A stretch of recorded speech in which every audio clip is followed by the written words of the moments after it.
지난주 화려한 날들 12회 엔딩 장면, 아들이 자신을 알아보지 못하는 것도 모른 채 그저 스마트폰을 보며 환하게 웃으며 스쳐 지나가는 이지혁과 평생을 바친 직장에서 퇴직하고 이제는 아르바이트 면접이라도 보러 가던 길에 그런 아들의 뒷모습을 멍하니 바라봐야만 했던 아버지 이상철.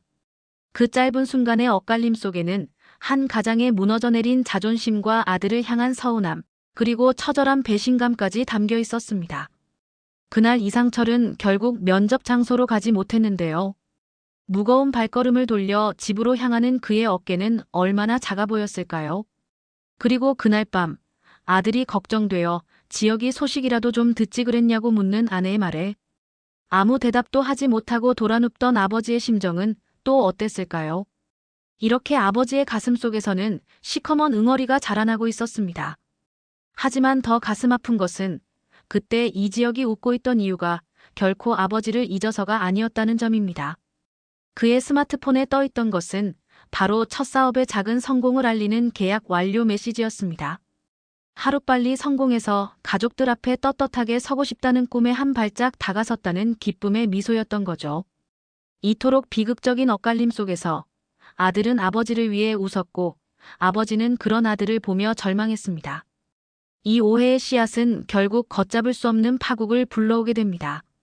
그런데 여러분, 이 부자의 갈등이 앞으로 닥쳐올 진짜 비극의 서막에 불과했다면 믿으시겠습니까? 이 모든 것을 집어삼킬 진짜 태풍은 가장 비참하고 어두운 곳에서 조용히 눈을 뜨고 있었습니다. 바로 돈에 눈이 멀어 집을 나간 지은호의 동생, 지강호입니다. PC방을 전전하며 하루하루를 버티던 그는 마지막 희망을 걸고 창고를 뒤지다 낡은 사진 한 장을 발견하게 됩니다. 그 사진 속에는 갓난아기인 누나와 젊은 시절의 엄마, 그리고 단 한 번도 본 적 없는 낯선 여자가 함께 있었습니다. 피 한 방울 안 섞인 우리 누나. 그럼 이 여자는 대체 누구야? 이 의심의 끝에서 지강호는 대한민국 상위 1% 재벌가의 사모님 고성희의 추악한 과거와 마주하게 됩니다. 그리고 그의 머릿속에는 모든 것을 망가뜨릴 수 있는 잔혹한 계획이 세워지기 시작합니다. 자, 이제 모든 것이 달라집니다. 아들을 향한 오해로 서서히 무너져가는 아버지, 그리고 누나의 출생 비밀을 무기로 위험한 거래를 시작하는 동생. 이 모든 폭풍의 한가운데에 서게 될 지은호와 그녀를 지키려는 이지혁의 운명은 과연 어떻게 될까요? 오늘 저의 뇌피셜, 지금 바로 시작합니다. 시작 전 구독, 좋아요, 알림 설정 잊지 마시고요. 지강호가 먼지 쌓인 창고 상자 밑바닥에서 낡은 사진 한 장을 발견하게 될 줄은 꿈에도 몰랐습니다. 사진 속에는 갓난아기인 지은호를 안고 환하게 웃는 젊은 날의 엄마 정순이와 그 옆에서 어색한 미소를 짓고 있는 한 여자가 있었는데요. 바로 지금은 대한민국에서 손꼽히는 기업의 사모님이자 박성재의 계모, 박영나의 친모인 고성이었습니다. 그 사진 한 장이 자신의 누나 지은호를 지옥으로 밀어넣고 자신은 일확천금을 얻게 해줄 로또라는 사실을 이때의 지강호는 짐작조차 하지 못했습니다. 모든 비극의 씨앗은 너무나도 평범한 어느 날 오후 길거리에서 조용히 싹을 틔우고 있었습니다. 평생을 바친 회사에서 정년퇴직하고 재취업마저 쉽지 않아 편의점 아르바이트 면접이라도 보러 가던 이상철의 발걸음은 무겁기만 했는데요. 바로 그때였습니다. 맞은편에서 걸어오던 아들, 이지혁의 모습이 눈에 들어온 거죠. 심장이 쿵 하고 내려앉는 것 같았습니다.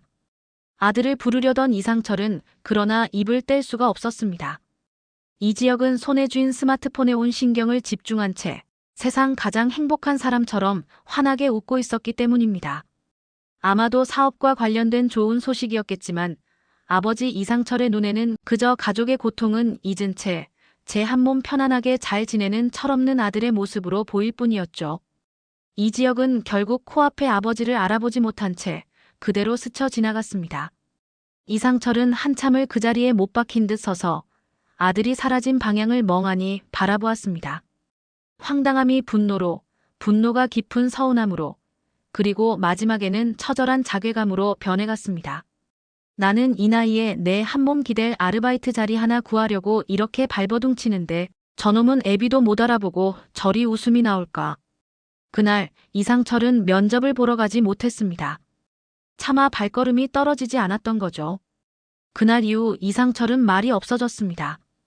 아내 김다정이 지역의 안부를 물을 때마다 그놈 얘기는 꺼내지도 마.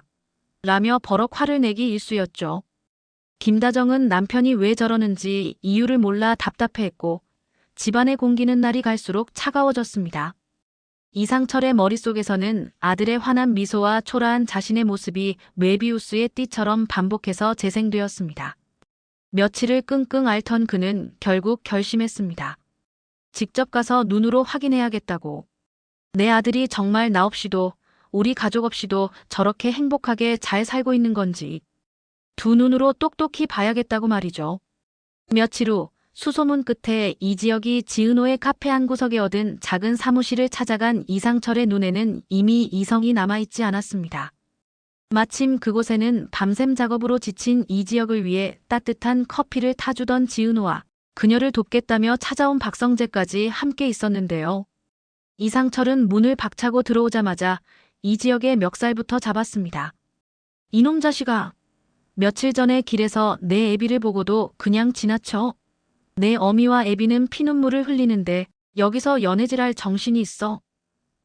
그의 고함 소리는 카페 전체에 울려 퍼졌습니다. 이지혁은 아버지가 자신을 봤었다는 사실에 당황했지만 영문도 모른 채 오해부터 하는 아버지에게 억울함이 치밀었습니다.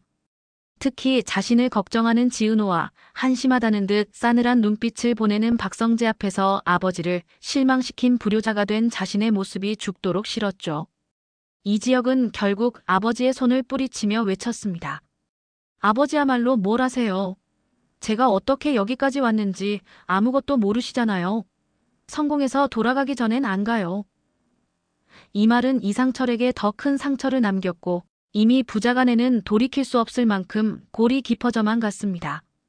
이 모든 상황을 지켜본 박성재는 이 기회를 놓치지 않았습니다. 그는 충격으로 멍하니 서 있는 지은호의 어깨를 감싸며 이지혁에게 말했죠. 이지혁, 넌 은호 씨를 지켜줄 자격 없어. 내 앞가림도 못하면서 누굴 챙기겠다는 거야. 박성재는 지은호를 자신의 차에 태워 그 자리를 떠났습니다. 혼자 남겨진 이지혁은 무너져 내리는 마음을 겨우 추슬렀습니다. 비혼주의자라며 사랑을 믿지 않았던 과거의 자신이 우스워졌습니다. 지은호가 아플 때, 지은호가 힘들어할 때 정작 그녀의 곁을 지킨 것은 자신이 아니라 항상 박성재였다는 사실이 심장을 후벼 팠습니다. 한편 집을 나온 지강호는 PC방을 전전하며 돈을 구하기 위해 혈안이 되어 있었습니다. 그러다 우연히 발견한 그 낡은 사진 한 장. 처음엔 대수롭지 않게 여겼지만 사진 속 고성희의 얼굴이 낯이 익었습니다. 며칠 전 박성재 본부장과 지은호가 함께 있는 것을 보고 뒤를 밟다가 보게 된 박성재의 가족사진 속 얼굴이었던 거죠. 지강호의 머릿속에서 모든 퍼즐 조각이 맞춰지기 시작했습니다. 피 한 방울 안 섞인 지은호, 대기업 사모님이 된 고성희, 그리고 사진 뒷면에 희미하게 적힌 은호의 첫돌을 축하하며 성희 이모가라는 글씨. 지강호는 비열한 미소를 지었습니다. 이것은 단순한 우연이 아니었습니다. 지강호는 곧장 고성희에게 연락을 시도했습니다. 처음에는 무시하던 고성희도 지은호와 오래된 사진이라는 키워드에 결국 지강호를 만나기로 했습니다. 최고급 호텔 라운지에서 만난 두 사람. 지강호는 다짜고짜 사진을 내밀며 말했습니다. 이 사진 설명이 좀 필요할 것 같은데요. 박진석 대표님 사모님. 우리 누나랑은 어떤 관계시죠? 고성희의 얼굴은 하얗게 질렸지만 그녀는 애써 평정심을 유지했습니다. 가난에서 벗어나기 위해 발버둥 쳤던 과거, 성공한 사업가와 결혼했지만 남편이 죽고 결국 박진석을 만나 지금의 자리에 오르기까지의 모든 노력이 물거품이 될 위기였습니다. 특히 자신의 딸 박영나의 미래까지 망칠 수는 없었죠. 고성희는 차갑게 대답했습니다. 그래서 원하는 게 뭐지? 지강호는 기다렸다는 듯이 금액을 불렀습니다. 일단 급한 대로 5억만 주시죠. 그럼 이 사진 깨끗하게 잊어드릴 테니. 고성희는 코웃음을 쳤습니다. 5억. 내 인생을 통째로 바꿔줄 수도 있는데 겨우 그걸로 만족하겠니? 그녀의 눈빛은 돈으로 애송이를 구슬리려는 여유로운 포식자의 그것이 아니었습니다. 오히려 더러운 벌레를 보는 듯한 혐오와 살기마저 느껴졌죠. 고성이는 지강호에게 생각할 시간을 주겠다며 자리를 떴지만 그녀의 머릿속은 이미 지강호를 어떻게 처리할지에 대한 계획으로 가득 차 있었습니다. 권력과 돈이 사람을 얼마나 잔인하게 만들 수 있는지 지강호는 곧 뼈저리게 느끼게 될 것이었습니다. 아들과의 다툼 이후 이상철은 더욱 자격증 공부와 아르바이트에 매달렸지만 낮에는 학원에서 꾸벅꾸벅 졸기 일쑤였고 밤에는 잠 못 이루며 아들 걱정에 한숨만 쉬는 날이 늘어갔습니다. 그 모습을 지켜보던 아내 김다정은 더 이상 참을 수 없었습니다. 그녀는 남편 몰래 이지혁의 사무실을 찾아갔습니다. 엉망이 된 사무실과 수척해진 아들의 얼굴을 본 김다정의 가슴은 미어졌습니다. 지혁아, 아무리 그래도 밥은 먹고 다녀야지. 김다정은 아들이 좋아하는 반찬들로 가득 찬 보온 도시락을 건넸습니다. 엄마의 따뜻한 밥 앞에서 이지혁의 모든 자존심과 고집은 눈 녹듯 사라졌습니다. 그는 어린아이처럼 엄마의 품에 안겨 서럽게 울었습니다. 그 모습을 사무실 밖에서 지켜보던 지은호 역시 함께 눈물을 흘렸습니다.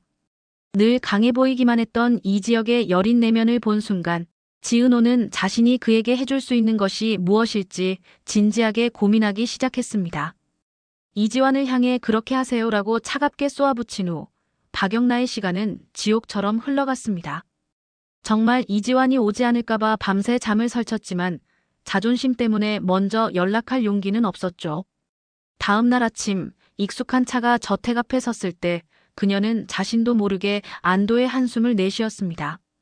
하지만 그 기쁨도 잠시, 차에서 내린 이지환은 어제의 그 사람이 아니었습니다. 그는 감정 없는 얼굴로 90도 인사를 하며 말했죠. 아가씨, 준비되셨으면 모시겠습니다. 오빠도 너도 아닌 아가씨. 박영나가 원했던 그 호칭이었지만 심장이 서늘하게 내려앉는 것 같았습니다. 차 안의 침묵은 숨막혔습니다. 박영나가 무슨 말을 걸어도 돌아오는 것은 네, 아가씨, 알겠습니다. 아가씨 뿐이었습니다. 박영나는 깨달았습니다.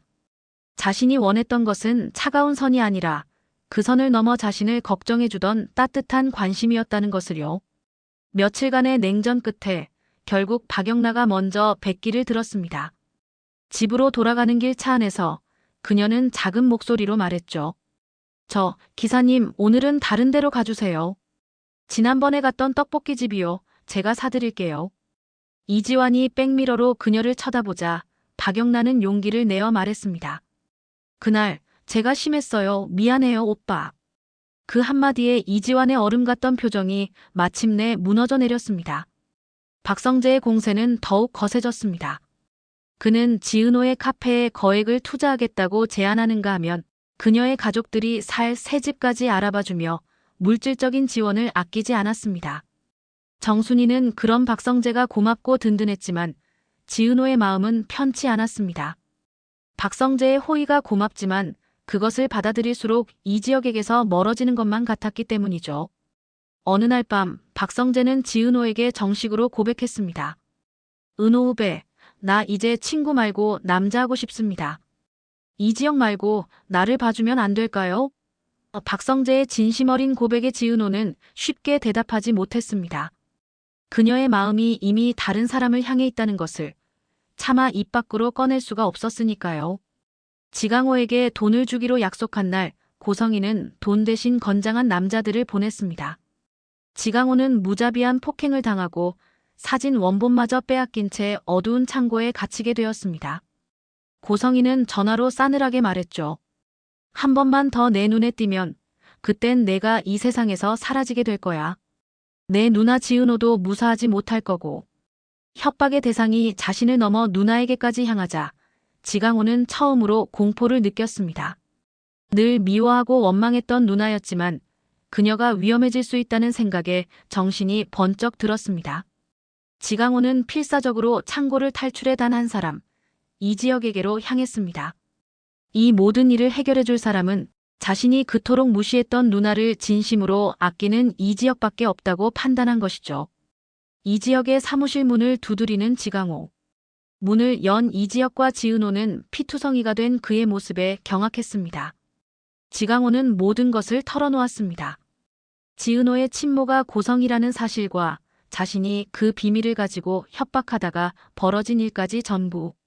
지은호는 자신의 출생에 얽힌 충격적인 진실과 동생이 자신 때문에 위험에 처했다는 사실에 그대로 주저앉고 말았습니다. 이지혁은 분노했지만 지금은 지은호를 지키는 것이 먼저였습니다. 그는 지강호를 숨기고 고성이라는 거대한 벽에 맞서 싸울 방법을 찾기 시작했습니다. 이로써 이지혁, 지은호, 박성재의 삼각관계는 이제 지은호의 출생의 비밀과 박성재 집안의 추악한 진실을 둘러싼 거대한 싸움으로 번지게 되었습니다. 과연 이지혁은 사랑하는 지은호와 그녀의 가족을 지켜낼 수 있을까요? 그리고 모든 진실이 밝혀졌을 때 이들의 운명은 어떻게 될까요?